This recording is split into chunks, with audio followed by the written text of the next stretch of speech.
Alors ce soir, nous avons ce travail de gravir une marche supplémentaire avec la question du chapelet. Et j'ai volontairement intitulé, ce n'est pas que je deviens un hérétique, mais je pense que parfois il faut aussi faire écho à ceux qui pensent que nous sommes des idolâtres. C'est important d'entendre que pour certains, nous sommes des idolâtres. Nous adorons Marie. Il faut écouter la réaction, l'opposition. Et ce soir, nous allons nous poser la question,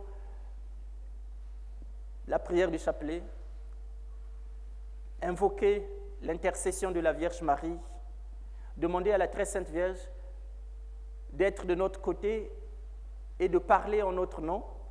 Est-ce de l'idolâtrie ou est-ce la vraie foi? Est-ce une foi véritable ou est-ce que nous sommes totalement dans l'erreur ou à côté de la plaque, comme disent certains? Donc le plan de l'exposé va commencer avec une démarche plutôt d'abord anthropologique. Vous êtes maintenant un peu familier avec cette démarche. Nous sommes faits de corps, d'âme et d'esprit.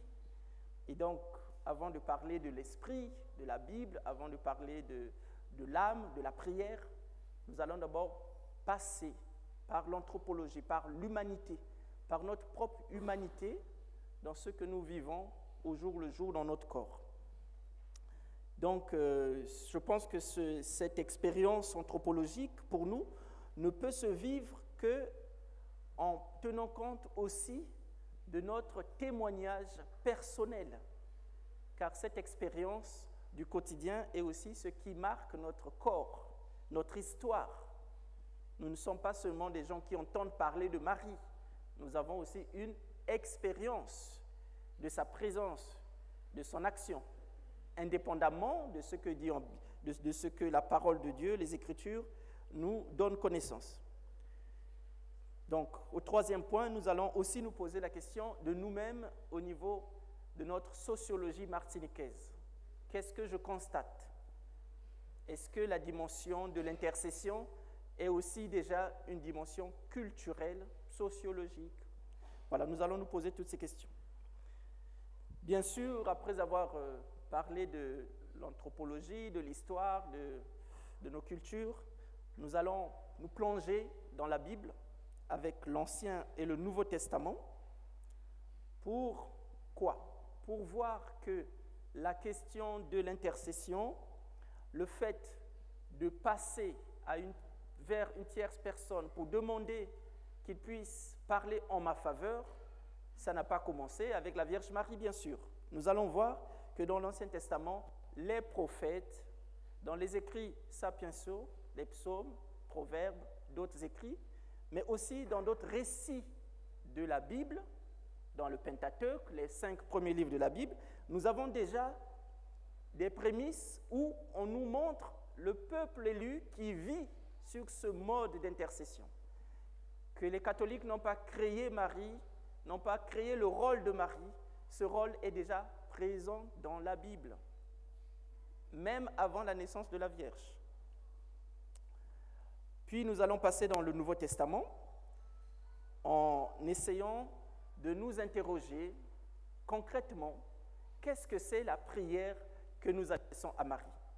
Donc, notre prière par excellence qui est l'Ave Maria. Vous savez, je voulais vous faire rire un peu ce soir parce que je vous vois trop triste. Je vous vois un peu... Je sais qu'il y a la fatigue de la journée. Je vais vous poser une question. Un jour, il y a un enfant du caté, 7-8 ans, est arrivé avec un seau rempli d'eau à l'église. Est-ce que vous savez pourquoi? Et on lui a demandé, mais pourquoi vous venez avec un seau rempli d'eau? Et la petite fille a répondu, c'est pour laver Maria. Elle venait pour laver Maria. On lui a dit que Maria, il fallait la laver. Alors, rassurez-vous, ce soir, on va pas laver Maria. Elle est toute pure. Elle n'a pas besoin qu'on la lave. C'est elle plutôt qui va nous aider pour laver nos cœurs. Donc, nous allons voir à travers 2 récits particuliers qui est le récit de l'Annonciation, et le récit de la Visitation en Luc 1. Puis nous allons aussi expérimenter l'action de Marie à Cana en Galilée, pendant ce mariage, cet unique mariage des évangiles. Vous savez, dans l'évangile, on ne parle pas beaucoup de mariage. Et là, Jean nous rapporte la présence de Marie en Cana en Galilée, en Jean chapitre 2. Nous allons voir quel est le schéma de l'intercession que nous trouvons dans ce récit joannique, dans ce récit de Saint Jean. Puis, au troisième point, nous allons aussi explorer une forêt qui est la nôtre, c'est la forêt de la liturgie et les traditions. Alors, pour ne pas être redondant, je me suis dit, je ne vais pas trop vous parler que de la liturgie catholique, donc j'ai pris la liturgie des églises melkites grecques catholiques. Bon, si je me confesse devant vous, c'est un livre que j'ai pris au dernier pèlerinage à Nazareth, en priant le dimanche avec cette église. J'ai demandé au prêtre, en disant que j'étais touché par les prières qui étaient dites, puisque tout était en arabe, je n'avais rien compris, et pour que je puisse prendre le temps de les déchiffrer. Donc j'ai pris ce livre parce qu'il est écrit aussi et traduit en français de manière translittérale. Donc nous allons voir aussi comment nos frères d'Orient, bon là c'est une église orientale, comment ils parlent de Marie et quelle est, à travers leurs prières, la place de Marie dans l'histoire. Bien sûr, en tant que communauté catholique ignatienne, donc commencer déjà un peu à connaître un peu mes grands-parents et mes racines ancestrales, on va parler de Saint Ignace de Loyola, on ne peut pas faire autrement, ça fait partie de notre ADN. Nous allons voir dans les exercices spirituels comment Saint Ignace de Loyola parle de la Vierge Marie, particulièrement à partir de la 4e semaine, la première méditation. Puis nous allons aussi aborder la question de l'Immaculée Conception et quelle est la manière dont les papes, particulièrement les 3 derniers papes, Jean-Paul II, Benoît XVI et François, quelle place Marie a dans leur vie. Ça aussi c'est important pour nous d'essayer d'explorer ce filon-là pour nous poser la question, est-ce une idolâtrie ou est-ce réellement ce que Dieu veut que nous passons par cette mère? Puis nous terminerons avec quelques témoignages.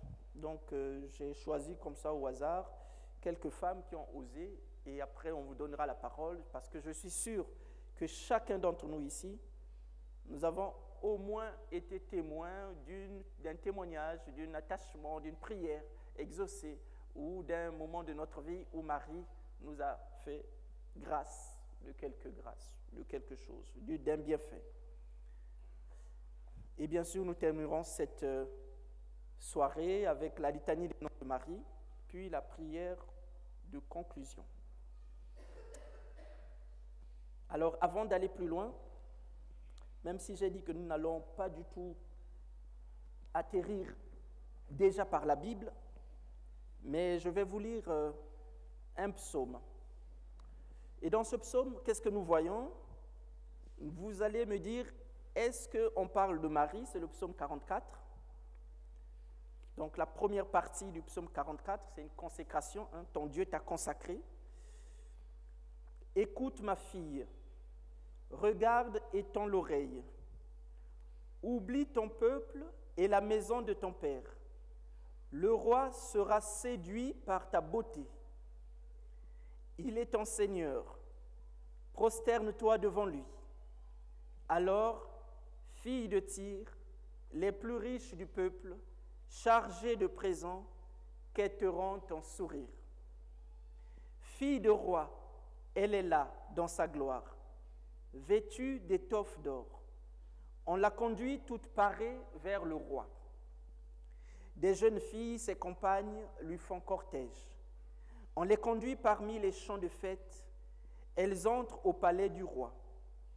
À la place de tes pères se lèveront tes fils. Sur toute la terre, tu feras d'eux des princes. Je ferai vivre ton nom pour les âges des âges. Que les peuples te rendent grâce, toujours, à jamais. Alors, frères et sœurs, la question c'est, bien sûr, que lorsque le psalmiste écrit ce psaume, Marie n'existe pas. En tout cas, elle n'est pas sur la terre. Elle n'est pas encore existante, elle n'est pas vivante sur la terre. Et la question, c'est de se demander pourquoi le 15 août, le jour de l'Assomption, c'est ce psaume qui a été choisi pour nous dire le mystère et la place de Marie dans l'Église. Je laisse la question ouverte. Revenons à notre introduction. Pourquoi, dans notre humanité, nous nous servons d'intermédiaires bien placés pour faire une démarche ou pour faciliter une démarche, pour présenter une requête, une question, parler au nom d'eux ou venir en faveur de quelqu'un ou parler en faveur de quelqu'un ou intervenir en son nom.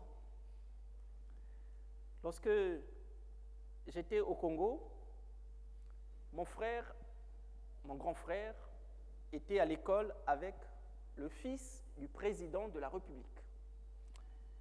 Et un jour, il est revenu à la maison en nous disant qu'il était à la présidence et qu'il a vu le président. Et nous étions presque surpris et étonnés. Comment a-t-il pu faire? Et il nous a dit, je suis rentré avec Edgar, avec le fils du président. Et à toutes les barrières, les gens se mettaient au garde à vous. Et je pensais à ça, je me disais, le vénard, il a quand même réussi à aller jusqu'au palais présidentiel. Ce que moi, jusqu'à présent, je n'ai jamais réussi, même pas à approcher, tellement que c'est gardé avec des gens fortement armés. Et donc, dans notre vie de tous les jours, souvent, il nous arrive de se dire, si je connaissais quelqu'un qui était proche d'eux, ma démarche aurait plus de chances d'aboutir. Donc, on voit bien que notre relation à Marie est un peu quelque chose de ce type-là. Mais déjà, dans notre propre vie, dans notre histoire, dans nos habitudes du quotidien, c'est quelque chose qui est incarné en nous. Et on ne trouvera pas ça déplacé. Vous n'allez pas me dire que si on vient voir le père Arnaud, on dit « je suis la cousine de Christiane », il va plutôt me recevoir avec plus de joie, d'ouverture, que si je disais je suis, je ne sais pas qui, monsieur, qui êtes-vous? Donc vous voyez bien que je veux vous dire que dans cette démarche sociologique, humaine, nous avons déjà quelque chose en nous. Notre prière est d'abord quelque chose d'incarné, mais incarné aussi dans nos manières de faire. Ce dimanche, quelqu'un me disait l'expérience de Marie, souvent, s'est passée par nos mères, nos grands-mères. Et du coup, ça m'a fait penser à ma propre grand-mère. Ma grand-mère était légionnaire, ma grand-mère Hélène. Et je l'ai souvent entendue, à tout moment de la journée, dire le prénom de Marie. Elle disait souvent Maria, Maria, devant une difficulté, devant une situation compliquée. C'était le nom de Marie qui sortait en premier avant une réaction, avant une réponse à une question. Et depuis que je suis arrivé en Martinique, c'est vrai que je trouve que certaines portes s'ouvrent trop facilement dès qu'on vient au nom de quelqu'un. Est-ce que je me trompe ou pas? Que parfois on fait même des choses impossibles qu'on ne devrait pas faire parce que je ne fais pas ça pour toi, mais parce que c'est pour ton cousin. Bon, pour moi qui suis africain, ce n'est pas nouveau. Hein. Être le cousin de, l'ami de, ça fait partie de notre... Donc notre expérience de la prière est une expérience où nous sommes aussi appelés à chercher quels sont les amis de Dieu, quels sont ceux qui ont trouvé grâce aux yeux de Dieu, quels sont ceux sur qui Dieu a jeté son regard d'amour, quels sont ceux sur qui il s'est penché, quelles sont ses humbles servantes, quels sont ceux pour qui le puissant a déjà fait des merveilles, dont nous savons que si je passe par ce filon, je suis sûr que ma requête aura plus de rapidité à atteindre et à toucher l'objectif. Lorsque nous faisons cela dans la vie, nous ne pensons pas être des gens mauvais ou emprunter un mauvais chemin.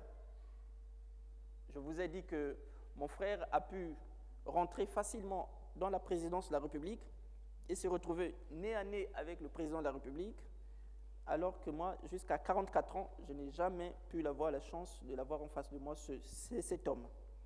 Donc, notre prière, notre vie spirituelle, elle est aussi enracinée dans notre vie sociale, dans notre vie psychologique, dans notre idiosyncrasie, si on veut utiliser des mots compliqués, dans notre tempérament, l'ensemble des éléments qui nous constituent notre tempérament, notre manière d'agir.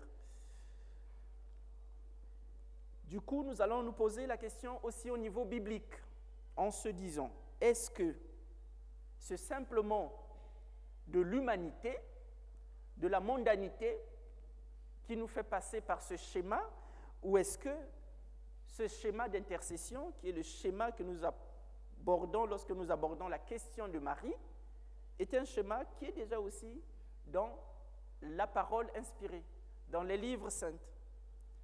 Et donc, nous allons aussi nous poser la question à ce sujet-là. Alors, il y a une kyrielle et une multitude des récits d'intervention en faveur d'eux. L'intervention de Élie devant Naaman le Syrien. L'intervention de Jonathan qui va voir son père Shaoul pour essayer de défendre la cause de son ami David que le roi Shaoul en veut tuer, veut mettre à mort. L'intercession de beaucoup de prophètes. Élie, le prophète, se retrouve aussi à Sarepta et là, il intercède pour le fils de la veuve, puisque ce fils est malade. Donc, 1 Roi, chapitre 12. L'homme de Dieu intervient. L'intervention de Moïse, qui monte plusieurs fois sur la montagne du Sinaï. Donc, je ne passe les détails, mais l'Ancien Testament est truffé de récits où des humains, des hommes, des femmes interviennent en faveur d'un peuple envers Dieu. Lorsque vous rencontrez quelqu'un qui vous dit « passez par Marie », c'est de l'idolâtrie, ramenez-lui à la Bible et à la parole de Dieu. Ramenez-lui aux Écritures saintes pour dire que nous ne sommes pas dans un monde ex nihilo, nous ne faisons pas des choses au hasard. Notre agir n'est pas seulement humain, n'est pas seulement sociologiquement justifié, elle est aussi scripturairement justifiée. C'est un agir qui est aussi dans la Bible. Et que c'est à la suite de ce peuple qui nous témoigne de sa foi que nous savons que passer par quelqu'un de saint n'est pas une spécialité catholique. Passer par un saint, un prophète, un roi, passer par un patriarche, Dieu d'Abraham, Dieu d'Isaac, Dieu de Jacob. Alors lorsqu'on lit ça, on se dit, tiens, on sait déjà que là, ce sont les amis de Dieu. Et qu'est-ce qu'Israël fait? Souviens-toi de nos patriarches, de nos ancêtres. Lorsque nous sommes en difficulté devant Dieu, le peuple de Dieu va aller toucher les ancêtres qui ont trouvé grâce aux yeux de Dieu, qui ont été des témoins de Dieu, qui ont été ses amis jusqu'au bout, pour dire, au nom de tes saints prophètes, accorde-nous ceci. Souviens-toi du peuple que tu as tiré, peuple issu de tes amis, Abraham, Isaac, Jacob. Vous voyez que nous sommes là dans quelque chose qui est très, très présente et qui est normal. Que lorsque nous allons vers Dieu, nous ne passons pas au-dessus de tous ceux qui nous ont précédés, mais nous sommes aussi dans une dynamique de chaîne, de transmission, de courroie, ou ceux qui nous ont précédés ont comme rôle de parler en notre faveur, d'intercéder en faveur de ceux qui sont vivants. Dans le récit de l'Annonciation, j'étais très sensible à ces mots que l'ange Gabriel dit à la Sainte Vierge. C'est en Luc chapitre 1, verset 26. Je lis le texte. Le 6e mois, l'ange Gabriel fut envoyé par Dieu dans une ville de Galilée appelée Nazareth. Entre parenthèses, lorsqu'on nous dit une ville, c'est un peu exagéré. Nazareth, c'est même pas Makuba. Hein. Il y avait une dizaine de maisons, pas plus que ça. Donc, je vois que Luc est très gentil pour nous présenter que Jésus est né dans une ville. Lui-même, Jésus, il a fini par déménager, il est parti habiter à Capharnaüm par la suite. Donc, soit représentant cette ville, parce que c'est une ville mariale, en tout cas aujourd'hui, elle a plus de 900 000 habitants, donc on peut dire que c'est vraiment une grande ville. Avec toute l'extension de Nazareth élite du côté juif, et on sait que c'est une ville qui a une grande expansion géographique et aussi démographique. Revenons au texte biblique. Donc cette ville de Galilée appelée Nazareth a une jeune fille vierge accordée en mariage à un homme de la maison de David, appelé Joseph. Et le nom de la jeune fille était Marie. L'ange entra chez elle et dit, « Je te salue, comblée de grâce, le Seigneur est avec toi. » Ça vous rappelle quelque chose? À cette parole, elle fut toute bouleversée et elle se demandait ce que pouvait signifier cette salutation. L'ange lui dit alors, « Sois sans crainte Marie, car tu as trouvé grâce auprès de Dieu. Voici que tu vas concevoir et enfanter un fils, tu lui donneras le nom de Jésus. Il sera grand, il sera appelé fils du Très-Haut. Le Seigneur Dieu lui donnera le trône de David son père. » Pas le drone, hein. Il n'y avait pas encore des drones à l'époque, c'est le trône, le fauteuil royal pour régner. Il régnera pour toujours sur la maison de Jacob et son règne n'aura pas de fin. Marie dit à l'ange, « Comment cela va-t-il se faire puisque je ne connais pas d'homme ?» L'ange lui répondit, « L'Esprit Saint viendra sur toi et la puissance du Très-Haut te prendra sous son ombre. C'est pourquoi celui qui va naître sera saint. Il sera appelé fils de Dieu. Or voici que dans sa vieillesse, Élisabeth, ta parente, a conçu elle aussi un fils et en est à son 6e mois, alors qu'on l'appelait la femme stérile. Car rien n'est impossible à Dieu. » Marie dit alors, « Voici la servante du Seigneur, que tout m'advienne selon ta parole. » Alors l'ange la quitta. Qu'est-ce que nous apprenons dans ce premier récit? Mais en tout cas, nous apprenons une chose capitale, c'est que lorsque nous disons « Je te salue Marie » ou lorsque nous la vous voyons « Je vous salue Marie », nous prononçons les mêmes paroles que l'ange. Donc nous devenions des anges. Nous sommes des anges lorsque nous prions l'Ave Maria. Je te salue, comblée de grâce, le Seigneur est avec toi. Une parole qui vient de la bouche d'un ange, frères et sœurs, ce n'est pas rien. Ce n'est pas une parole fabriquée par des intelligences humaines. Ce n'est pas une parole voulue, faite de main d'homme, imaginée par qui que ce soit. L'ange Gabriel, c'est un ange qui parle au nom de Dieu. Donc les paroles qu'un ange prononce, ce sont des paroles divines. Ce sont des paroles de Dieu. Ce n'est pas simplement un arrangement, ce ne sont pas des mots créés par l'intelligence humaine, ce sont des mots d'intelligence artificielle, mais venant d'intelligence divine. En ces jours-là, je continue le récit Et là, nous allons rencontrer les deux femmes, Marie et Élisabeth. En ces jours-là, Marie se mit en route et se rendit avec empressement vers la région montagneuse, dans une ville de Judée. Elle entra dans la maison de Zacharie et salua Élisabeth. Or, quand Élisabeth entendit la salutation de Marie, l'enfant tressaillit en elle. Alors Élisabeth fut remplie d'Esprit Saint et s'écria d'une voix forte, « Tu es bénie entre toutes les femmes, et le fruit de tes entrailles est béni. » Ça vous rappelle quelque chose? La prière continue. Je reprends le texte. « D'où m'est-il donné que la mère de mon Seigneur vienne jusqu'à moi? Car lorsque tes paroles de salutation sont parvenues à mes oreilles, l'enfant a tressailli d'allégresse en moi. Heureuse celle qui a cru à l'accomplissement des paroles qui lui furent dites de la part du Seigneur. » Donc, frères et sœurs, si nous continuons à être attentifs, nous apprenons que non seulement je te salue Marie, comblée de grâce, le Seigneur est avec toi, c'est l'ange,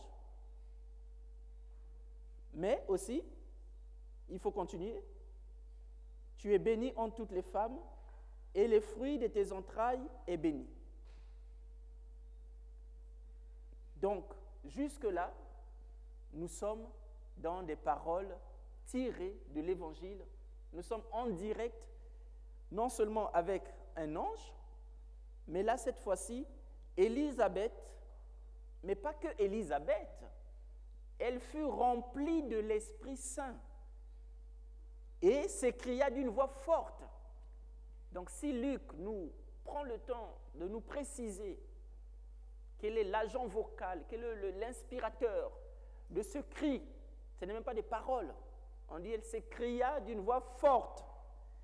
Si Luc nous dit que c'est parce qu'elle est remplie d'Esprit Saint, donc non seulement notre Ave Maria, ce sont des paroles des anges, mais nous savons qu'ils parlent au nom de Dieu, donc c'est une parole du Père, mais aussi c'est des paroles de l'Esprit Saint que nous reprenons.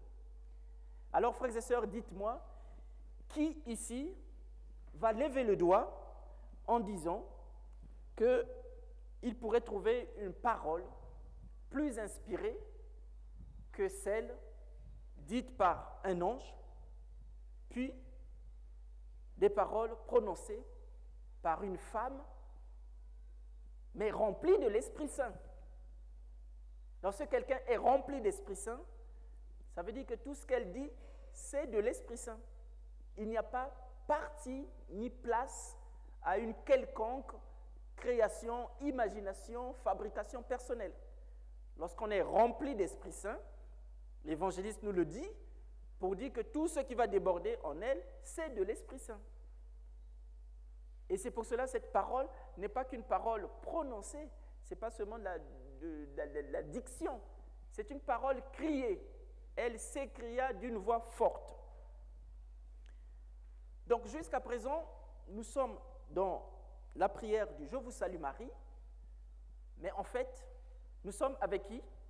Nous sommes avec Dieu le Père et nous sommes avec l'Esprit Saint. Élisabeth remplie d'Esprit Saint et l'ange Gabriel qui vient parler, annoncer, il vient parler au nom du Père et du Fils. On sait que c'est eux qui ont envoyé l'ange pour préparer la venue du Fils. C'est eux qui ont décidé l'incarnation du Fils. Donc, nous sommes là dans une prière qui n'est pas simplement de la récitation, qui n'est pas simplement le fruit d'une machination ou d'une réaction mécanique. C'est une prière divine, hautement inspirée. Et je suis désolé pour ceux qui pensent que dire « Je vous salue Marie », c'est une mince affaire. Ceux-là, ils n'ont qu'à se replonger dans la parole de Dieu pour s'en convaincre.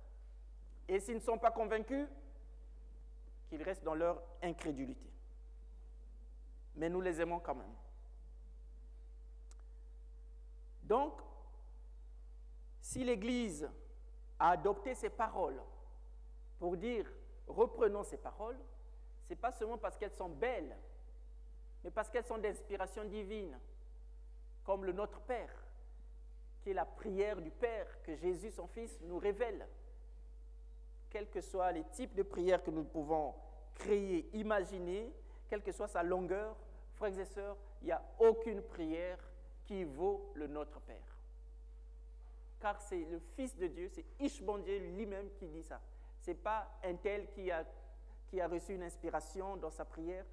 Il y a des belles prières sur la terre, mais la prière la plus féconde, la plus profonde, et ne priez pas, n'intercédez pas, ne faites pas de prière si vous oubliez de dire Notre Père, et si vous oubliez de dire Je vous salue Marie, en reprenant les paroles de l'ange Gabriel et les paroles de Élisabeth, remplies d'Esprit Saint. Puis, Marie dit alors, donc je termine le récit, puisque à cette visitation, à partir du verset 46, toujours dans l'Évangile selon saint Luc, Marie dit alors, « Mon âme exalte le Seigneur, exulte mon esprit en Dieu mon Sauveur. Il s'est penché sur son humble servante, désormais tous les âges me diront bienheureuse. Le Puissant fit pour moi des merveilles, saint est son nom. Sa miséricorde s'étend d'âge en âge sur ceux qui le craignent. Déployant la force de son bras, il disperse les superbes. Il renverse les puissants de leur trône, il élève les humbles. Il comble de bien les affamés, renvoie les riches les mains vides. Il relève Israël son serviteur, il se souvient de son amour, de la promesse faite à nos pères en faveur d'Abraham et sa descendance à jamais. Cerise sur le gâteau, une belle finale. Marie resta avec Élisabeth environ 3 mois, puis elle s'en retourna chez elle. Donc on sait que dans ces 3 mois-là, Marie a probablement assisté jusqu'à la venue de Jean-Baptiste et que Marie est celle qui nous apprend que lorsque quelqu'un est enceinte, il faut l'assister, il faut prendre soin d'elle. Il y a des gens qui sont enceintes dans l'assemblée? Non? Sinon, on va prendre soin de vous.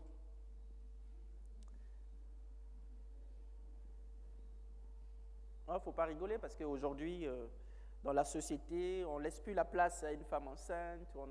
Tu rentres dans un bus, tout le monde est là, les gens vivent de manière... J'étais récemment dans le métro à Paris et tout, ça m'a choqué de voir quelqu'un avec une vente qui montrait bien qu'elle n'avait pas trop mangé, que c'était plutôt un enfant qu'elle portait.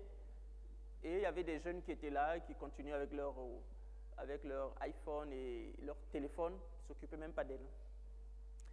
Il fallait que quelqu'un intervienne pour dire, mais donnez la place à celle qui doit être fatiguée par ce qu'elle porte, puisqu'elle n'est pas seule, elles sont 2. Donc, toutes les générations te diront bienheureuse. Et j'aime beaucoup ces paroles-là, puisque lorsque nous lisons « Je vous salue Marie, pleine de grâce, le Seigneur est avec vous.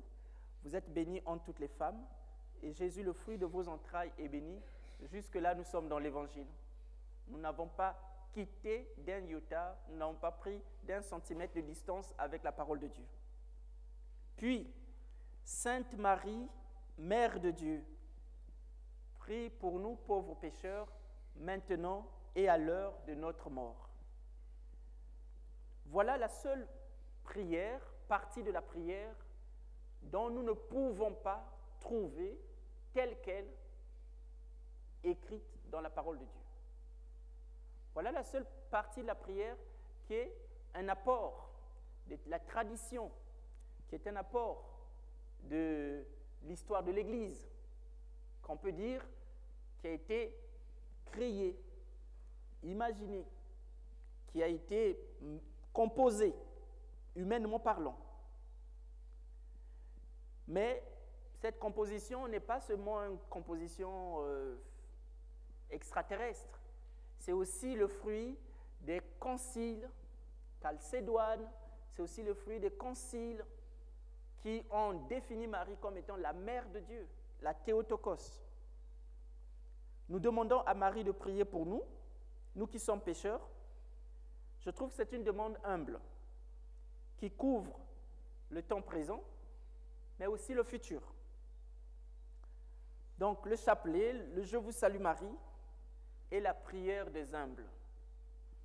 Parce que reconnaître que nous sommes pauvres pécheurs, je ne sais pas si vous rencontrez beaucoup de gens dans la journée qui vous disent « oui, je suis un pauvre ». En tout cas, peut-être qu'on peut le penser, mais on ne le dit pas assez. Ou même lorsqu'on l'a, on pense à la pauvreté matérielle. Mais ici, il s'agit d'abord de voir la pauvreté spirituelle. Celui qui passe par Marie, par l'humble servante du Seigneur, pour dire à l'humble servante de Dieu, « Prie pour moi qui suis un pauvre pécheur misérable », il faut être vraiment humble. Notre humilité rejoint l'humilité de Marie, qui elle-même a dit, « Voici la servante du Seigneur. Le puissant fit pour moi des merveilles. Il a jeté son regard sur l'humble servante que je suis. » Donc, c'est peut-être pourquoi certains chrétiens qui se croient supérieurs, qui considèrent les autres comme étant idolâtres, qui pensent que c'est eux qui sont plus dans la vérité, peut-être c'est pour cela qu'ils n'arrivent pas à dire le chapelet. Parce que le chapelet est une prière qui nécessite vraiment une vraie simplicité de cœur. Il renverse les puissants de leur trône, il élève les humbles, il renvoie les riches les mains vides. Notre difficulté à lire le chapelet, à dire le chapelet, à prier avec le chapelet, c'est peut-être le signe de notre orgueil. Alors regardons le schéma de l'intercession. Frères et sœurs, jusqu'à présent, je ne vous ai pas dit que la prière que nous adressons à Marie, c'est une demande pour qu'elle, elle prie. Donc nous demandons à Marie de prier. Prie pour nous. Nous ne demandons pas à l'Esprit Saint de prier pour nous. Nous ne demandons pas à Dieu le Père de prier pour nous. Il va prier qui? Si nous demandons à Marie, c'est parce que nous savons qu'elle n'est pas le terme de notre prière. On lui confie nos prières pour qu'elle, à notre suite, les présente à son Fils, au Père, au Saint-Esprit. Donc, déjà, dans ce schéma-là, nous ne pouvons pas être dans une question d'idolâtrie. Car idolâtrer une créature, c'est considérer et donner une qualité divine, c'est donner un statut divin, c'est donner l'être même de Dieu et en faire notre Dieu. Or, tel n'est pas le cas dans la prière que nous entendons.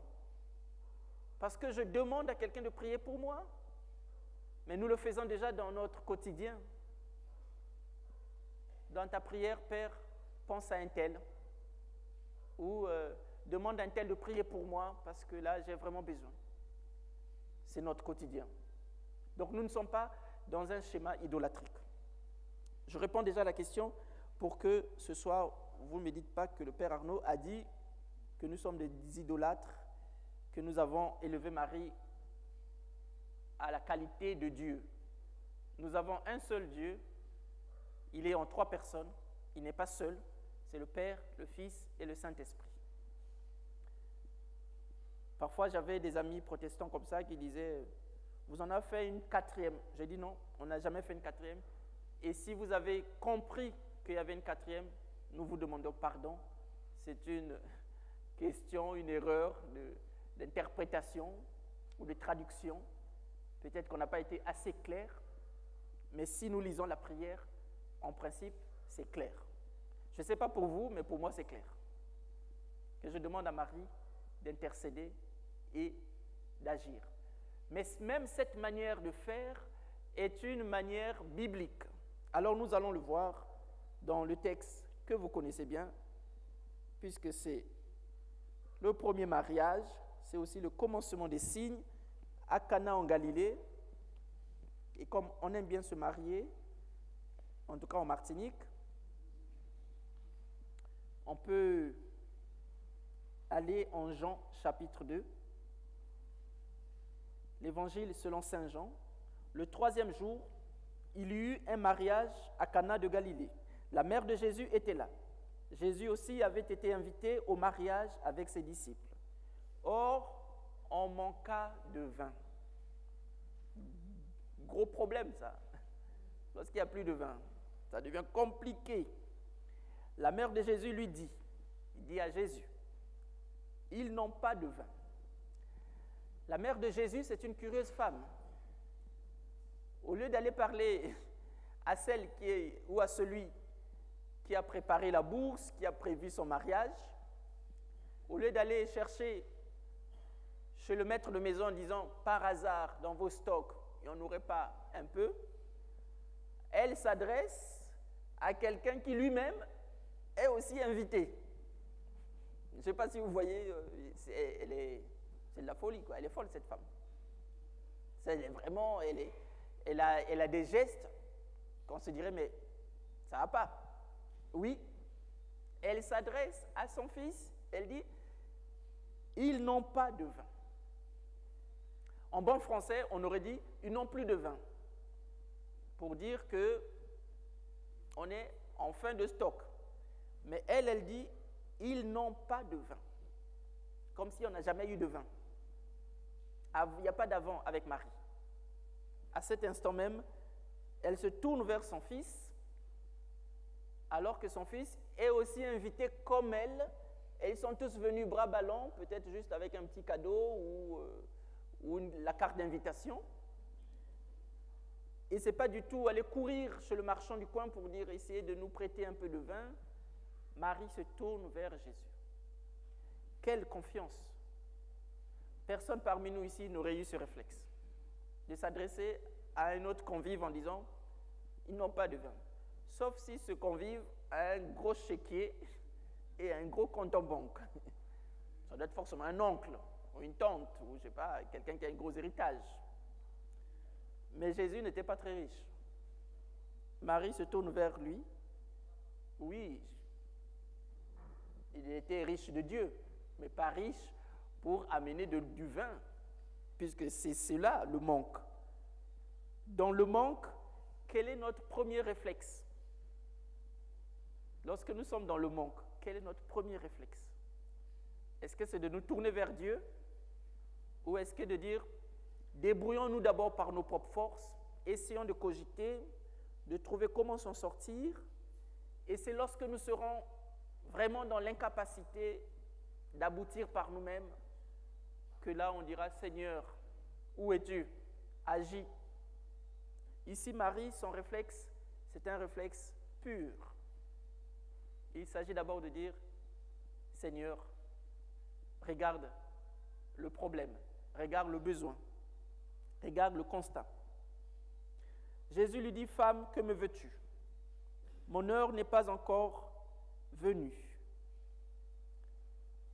Devant une réponse comme ça, si c'était moi qui avais dit ça à ma mère, j'aurais reçu une gifle, ou en tout cas une bonne fessée, ou un regard acide.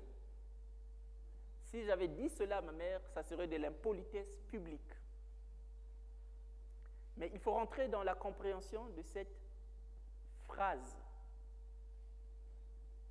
Femme, que me veux-tu?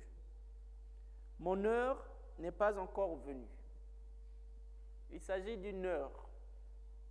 Et nous savons l'heure va venir. Et lorsque l'heure viendra, lorsque Jésus dira, l'heure est venue et c'est maintenant que le Fils de l'homme va être livré, là, en ce moment-là, il ne s'agira plus simplement de boire un peu de vinaigre, il s'agira de donner toute sa vie, de dire, entre tes mains, je remets mon esprit. Donc, ici, Jésus est en train de dire à Marie qu'il y aura un moment où il se donnera totalement. Marie demande à Jésus de se donner. Lorsque le Seigneur réalise des grâces pour nous, il se donne à travers son action. Mais Marie a la foi. Sa mère dit à ceux qui servaient, tout ce qu'il vous dira, faites-le. Ça, c'est la pureté de la prière. La prière n'est pas un ordre, la prière n'est pas une injonction, la prière n'est pas un commandement. Comme disait Bernadette à Lourdes, je ne suis pas venu vous convaincre, simplement vous l'annoncer. Et après, faites tout ce qu'il vous dira. Peut-être que la prière réussit plus lorsque nous sommes dans cette attitude, pas dans une attitude un peu hargneuse, un peu faut que je sois exaucé. Dès qu'on commence à mettre des il faut, j'exige, Seigneur, n'oublie pas, serais-tu sourd? Marie dit, tout ce qu'il vous dira, faites-le. Même s'il ne vous dit rien, faites. Non, mais c'est vrai, parce que parfois, lorsqu'on dit rien, on dit beaucoup de choses. Lorsque j'étais enfant, je courais à la maison, je disais, maman, est-ce que je peux aller jouer au foot? Ma mère me regardait, elle ne disait rien. Et je rentrais dans ma chambre, je dis, bon, elle n'est pas d'accord. Et pourtant, elle n'avait rien dit. Mais ce silence, même dans le silence, on avait quelque chose à entendre. Or, il y avait là 6 jarres de pierre pour les purifications rituelles des Juifs. Chacune contenait 2 à 3 mesures, c'est-à-dire environ 100 litres. Donc, comme il y avait 6 jarres, donc on pense qu'il y avait environ 600 litres. Ça fait beaucoup, hein? Je ne sais pas combien boit une personne ici en vin, mais 600 litres, ça fait une bonne descente. Jésus dit à ceux qui servaient, remplissez d'eau les jarres. Et ils les remplirent jusqu'au bord. Il leur dit, maintenant, puisez et portez-en au maître du repas. On a l'impression que ces jarres étaient là simplement comme un peu des récipients transitoires. Heureusement que Saint Jean nous a bien précisé que ces jarres avaient un autre but, c'était pour les purifications rituelles. Donc on va puiser dans des jarres qui sont destinées à la purification du vin qui va venir purifier ceux qui vont le boire. Maintenant, puisez et portez-en au maître du repas. Ils lui en portèrent, et celui-ci goûta l'eau changée en vin. Ah, à quel moment? On ne sait pas. En tout cas, dans la bouche du maître du repas, ce n'est plus de l'eau, ça devient du vin. Ils ne savaient pas d'où venait ce vin, mais ceux qui servaient le savaient bien, eux qui avaient puisé l'eau. Alors le maître du repas appelle le marié et lui dit, tout le monde sert le bon vin. Alors, lorsque les gens ont bien bu, qu'ils ont perdu le sens des choses, qu'ils ont perdu la raison, maintenant on peut leur donner du moins bon parce que leur odorat, leur goût est déjà un peu en train de tituber. Maintenant, ils peuvent faire n'importe quoi, boire n'importe quoi, dire n'importe quoi, parce qu'ils ont perdu la direction. Mais toi, tu as gardé le bon vin jusqu'à maintenant. Tel fut le commencement des signes que Jésus accomplit. C'était à Cana de Galilée. Il manifesta sa gloire et ses disciples crurent en lui. Ce n'est pas les convives qui crurent en lui, c'est les disciples qui, eux, aussi étaient dans les convives, étaient aussi sur la carte d'invitation. Après cela, il descendit à Capharnaüm avec sa mère, ses frères et ses disciples. Ils demeurèrent là-bas quelques jours. Le schéma cananéen, celui de Cana en Galilée, puisqu'il y a plusieurs Cana, il y a Cana au Liban, déjà en Israël, il y a plusieurs villes qui portent le nom de Cana. Mais en tout cas, là, nous avons cette ville de Galilée qui s'appelle Cana, la mère de Jésus. Puis Jésus, invité au mariage, avec des disciples, des serviteurs, puis des convives, un maître de maison, le marié, la mariée aussi forcément, si vous allez au Louvre, on voit sur le tableau, il y a la mariée qui est là aussi. Ici, on ne parle pas du tout de la mariée.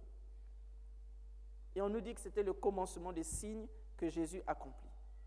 Donc, dans le schéma de Cana, il y a un schéma qui va se répéter dans les signes. Et lorsque nous lisons l'Évangile, nous voyons que souvent, le schéma d'intercession va passer à travers une personne qui vient voir Jésus, un centurion, ou le chef de la synagogue, Jaïr, ou quelqu'un qui va dire ma fille est malade, fais quelque chose. Vous voyez? Même si ce n'est pas chaque fois Marie qui est à l'intercession, mais ça va toujours passer par une médiation humaine. La majorité des guérisons, des signes que vont poser Jésus pendant son ministère public vont être des signes où il fallait qu'un humain intercède pour un autre, porté par 4 hommes ou venir courir, se jeter à ses pieds. Donc, ce schéma d'intercession, frères et sœurs, nous voyons que ce schéma était un schéma qui va se répéter. Jésus, mais toujours avec un intercesseur qui parle à Jésus. On arrive chez Pierre, on parla à Jésus de la maladie, lorsque la belle-mère a de la fièvre. Donc, toujours le Dieu, le Christ, mais toujours avec un intercesseur, un père, une mère, un centurion. Et le schéma d'intercession continue avec toujours un impact sur la foi, toujours avec un impact sur la foule ou une partie des gens ou quelqu'un qui se convertit. Ici, nous avons, ils crurent en lui, ses disciples, puis la fête se termine.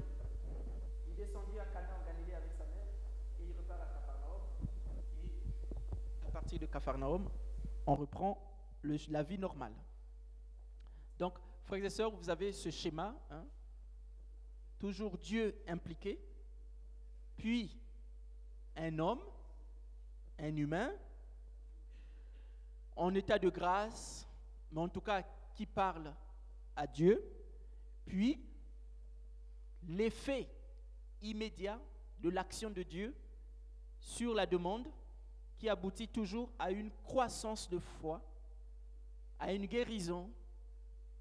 Et on nous dit toujours, souvent, cet homme devint croyant, ou à partir de ce jour-là, beaucoup crurent en lui, ou ils annoncèrent Jésus dans toutes les régions.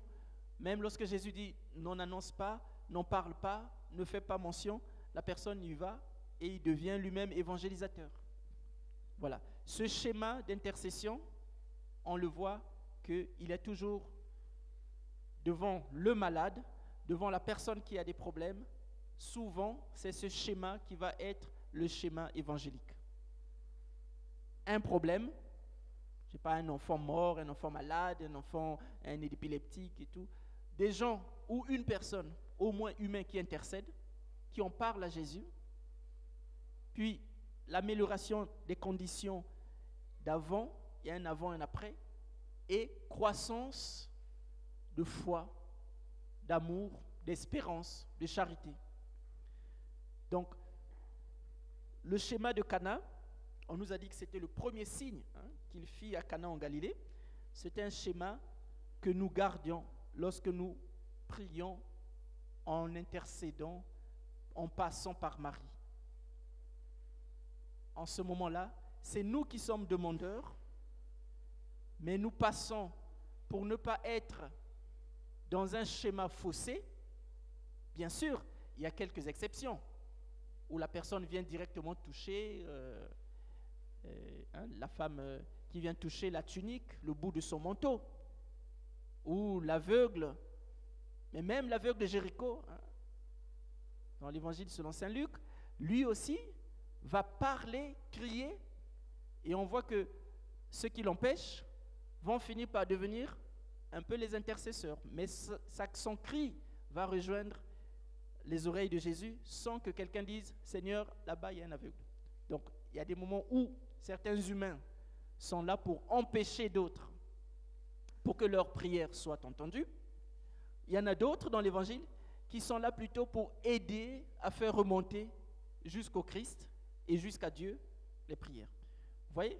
Donc, ce n'est pas parce que vous dites à quelqu'un « prie pour moi » que la personne prie pour vous. Il y a des gens, tu lui dis « prie pour moi », il dit « tu attendras la Saint-Glinglin ». Ou il a oublié. C'est comme ça, j'avais un ami en Belgique, lorsqu'on faisait des études, Stéphane, chaque fois qu'on croisait quelqu'un qui disait « Ah, vous pouvez prier pour moi, vous savez, j'ai un examen », il disait « Arrêtez-vous là, allez, on prie ». Et là, on commençait à prier « Seigneur, nous te prions pour ce frère-là qui a un examen ». Et je lui ai dit « Mais Stéphane, pourquoi chaque fois on s'arrête comme ça? On peut juste dire « On va prier après ». Il dit « Je risque d'oublier ». En moi, il était réaliste. Bon, si on vit comme ça, il ne faut pas être speed, hein. Il ne faut pas être en train de courir à contrer ses heures. Et donc, je me disais, bon, si on sort avec toi, on ne sait pas à quelle heure on va arriver parce que le nombre de personnes qui vont dire, priez pour moi, et tu vas déjà commencer à dire, bon, allez, maintenant on prie. Et un jour, il m'a dit, mais en fait, c'est aussi intéressant de prier avec la personne. Au lieu de dire, oui, je prierai pour toi, de renvoyer à plus tard. On le fait tout de suite et on permet à la personne d'être aussi participante de sa propre demande. Jésus ne renvoie jamais à plus tard une prière qu'on lui fait. Tout de suite, on lui parle de la malade, il va rejoindre la malade. Tout de suite, on dit, mon enfant est malade à la maison, ma servante, mon serviteur est au lit, couché avec la fièvre. Jésus dit, je vais le guérir, j'irai moi-même le guérir. Et là, il prend la route. C'est même le centurion qui dit, oh, ne viens pas chez moi, je ne suis pas digne de te recevoir. Donc, vous voyez, souvent aujourd'hui, nos prières sont aussi inefficaces parce que nous sommes toujours plongés dans des promesses. Le Seigneur agit ici et maintenant. Hic et nunc. Pas demain, pas oui, plus tard. Et parfois, une fois, j'ai vu quelqu'un qui me dit, vous pouvez prier pour moi et tout. J'ai dit, bon, on va prier. Il dit, non, non, j'ai pas le temps. Mais vous priez pour moi. Elle dit, mais vous priez pour moi. J'ai dit, mais maintenant, on va faire ça. Il dit, non, non, non, non, je suis pressé, je dois aller, il y a le match de foot de mon fils. Bah, je lui ai dit, je ne prierai pas. Parce que là, vraiment, c'était quand même gonflé, des apparts. J'ai dit, la prière, ce n'est pas la sous-traitance. On n'est pas des sous-traitants de la prière. Le Seigneur veut que nous ayons une relation avec lui, pas qu'on puisse dire, je demande à d'autres de prier pour moi, et moi, en ce moment-là, je me fais une réserve des prions. Oui, bien sûr, nous sommes des prions à l'Église, mais prions ensemble. Prions ensemble. Alors, comme l'heure tourne, nous allons quitter. Donc, vous avez compris le schéma et le secret de l'intercession. Pour nous, c'est biblique de passer par la Vierge Marie. Le chapelet est une prière que nous faisons pour demander à Marie de continuer d'être toujours celle qui prend les enfants que Dieu lui donne. Femme, voici ton fils. Alors, la liturgie et la tradition. Donc, c'est le grand C. Les églises melkites grecques orthodoxes, bon, n'allez pas leur dire que j'avais piqué leur livre, parce que j'avais payé 10 € au prêtre. Il m'a dit, donnez 10 €, ça va. J'ai trouvé que c'était très bien comme prix. Je suis tombé sur une hymne à la Vierge Marie, une hymne qui m'a vraiment séduit. Et deux choses. La première chose, c'est que dès le début de la divine messe, dès le début, il y a des invocations à la Vierge Marie. Je dis ça pas pour critiquer l'Église catholique, mais je trouve que notre messe, c'est un peu timoré. Il y a une petite allusion à Marie à un moment donné, hein, lorsque nous demandons la paix. Mais voilà, il y a Marie, Joseph, puis les apôtres et tous les saints. Mais il y a nos frères d'Orient qui sont capables, dès le début, de commencer à demander à la Vierge Marie, depuis les rites préparatoires. Ils commencent directement à invoquer Marie, à avoir des litanies à la Vierge, dès le début de leur prière. Et ça, je me suis dit, ça c'est de la prière. Donc, dès le début, nous avons cette ancienne, faisons mémoire de Notre-Dame, la toute sainte, immaculée, bénie par-dessus tout, glorieuse Mère de Dieu et toujours Vierge Marie, ainsi que de tous les saints. Confions-nous nous-mêmes, confions-nous les uns les autres, confions toute notre vie au Christ, notre Dieu. Mais dès le début, ils ont cette invocation à la Vierge Marie. Et là, Kyrie eleison, Kyrie eleison, Kyrie eleison. Mais cette invocation est dite dès le début. Puis nous arrivons au moment de l'épiclèse.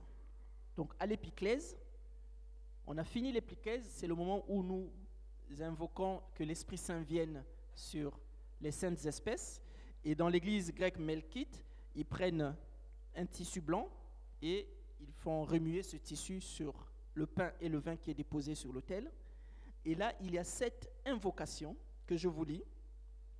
Il est vraiment juste de te proclamer bienheureuse, ô Théotokos, bienheureuse toujours, toute immaculée et mère de notre Dieu, toi qui es plus vulnérable que les chérubins et incomparablement plus glorieuse que les séraphins, toi qui, sans souillure, as engendré Dieu le Verbe, toi qui es réellement mère de Dieu, nous te magnifions. Vous voyez que chez nos amis orientaux, chez eux, ce n'est pas simplement faire une petite allusion. Il y a vraiment un développement de ce qui est Marie et elle est vraiment présente dans la divine liturgie. Alors, Saint Ignace de Loyola, je vous ai parlé de ce saint, donc vous savez, il est né en 1517. Loyola, c'est en Espagne. Lui, dans les exercices spirituels, lundi dernier, nous avons parlé du principe et fondement, qui est le début des exercices. Mais dans la 4e semaine, Ignace a fait une sortie que personne n'a compris, et jusqu'aujourd'hui, ça fait encore parfois un peu couler un peu d'encre. Dans la première contemplation, il dit comment le Christ notre Seigneur est apparu à Notre-Dame en premier. Et donc là, levé de tollé en disant, mais au nom de quoi Ignace de Loyola peut annoncer que la première apparition de Jésus ressuscité, ce n'est pas à Marie-Madeleine, ce n'est pas à Pierre et Jean qui courent au tombeau, ce n'est pas aux apôtres, c'est à la Vierge. Et écoutons ce que dit Ignace de Loyola, et vous allez voir, son argumentation est très intéressante. C'est ici, après que le Christ eut expiré sur la croix, que le corps resta séparé de l'âme. La divinité étant toujours unie à lui, l'âme bienheureuse descendit aux enfers, unie pareillement à la divinité. Et après avoir tiré de là les âmes justes et être venu au sépulcre, ressuscité, il apparut en corps et en âme à sa mère bénie. Et là, il a mis une petite note en bas de la page, Saint Ignace. Il dit comme il faut pieusement et vraisemblablement le croire. Pieusement, mais aussi vraisemblablement, parce que le Fils ne peut pas apparaître à d'autres et oublier sa propre mère. Donc, maman d'abord. Donc, avec Saint Ignace de Loyola, nous voyons que Marie est celle qui peut vraiment nous donner le ressuscité à travers son récit. Alors, je passe en grand enjambé, puisque il faut que vous posiez des questions, c'est le but de l'affaire, de l'exercice. Je passe au témoignage. Il y a au moins 2 témoignages que j'ai trouvés intéressants. Premier témoignage de Raïssa Maritain. C'est la femme d'un philosophe, Jacques Maritain. Et Raïssa Maritain, donc née en 1883 et morte en 1960, elle était juive. Elle a retracé dans le journal Témoignage chrétien en 1946 les étapes de sa conversion et de celle de son mari Jacques, écrivain et ambassadeur auprès du Saint-Siège. Elle dit ceci: un jour que j'étais au plus mal et que je souffrais terriblement, Madame Blois, donc la femme de Léon Blois, qui était auteur catholique français, Madame Blois vient me voir et s'assit à mon chevet. Elle me dit de prier et qu'elle allait me donner une médaille de la Sainte Vierge. Je ne pouvais pas parler, mais je me sentis fort agacé par ce qui me parut une grave indiscrétion. Jeanne Blois, ne recevant pas de réponse, mit la médaille à mon cou. En une seconde, et sans bien me rendre compte de ce que je faisais, je m'adressai à la Sainte Vierge avec confiance et je m'endormis d'un sommeil doux et réparateur. Ma convalescence commença. Et il y a quelque temps de là, après cet événement, Jacques et Raïssa Maritain recevaient le baptême à Sacré-Cœur de Montmartre, à Paris, en France. Il y a aussi le témoignage de Louise de Marillac. après sa rencontre avec Saint Vincent de Paul, donc Louise de Marillac, 1591-1660, elle consacrera toute sa vie à organiser la charité, tout d'abord en coordonnant les confréries de la charité, puis en fondant la compagnie des filles de la charité.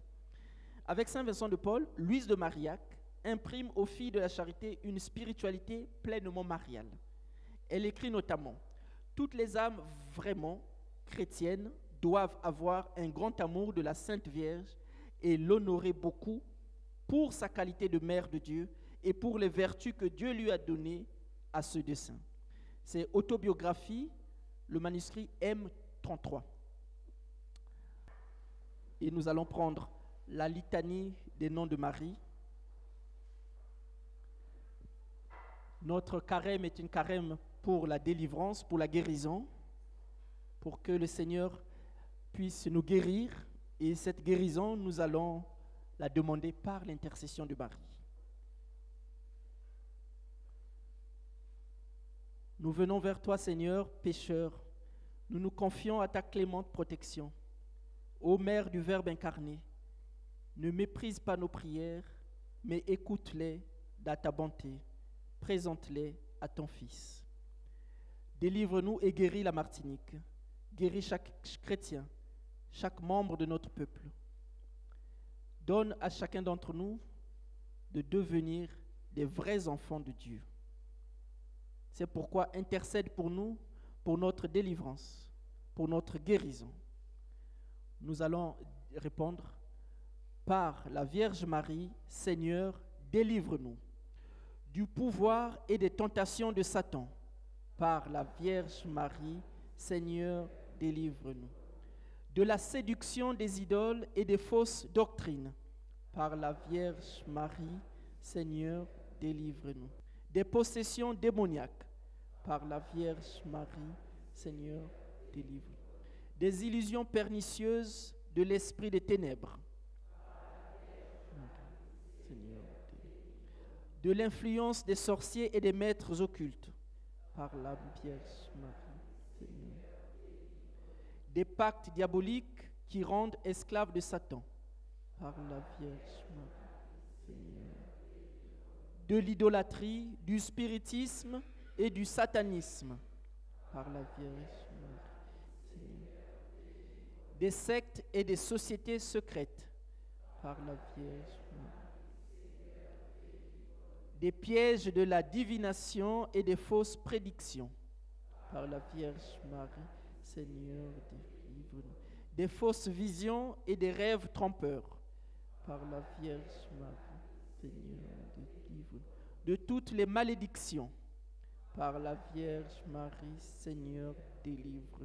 Des envoûtements, des sacs de sortilèges et des maléfices, par la Vierge Marie, Seigneur, délivre-nous. De l'esprit de mort qui pousse au suicide et au meurtre, par la Vierge Marie, Seigneur, délivre. Des maladies provoquées par les sortilèges, par la Vierge Marie, Seigneur, délivre. Des fléaux dévastateurs, de la faim, de la violence et de la guerre.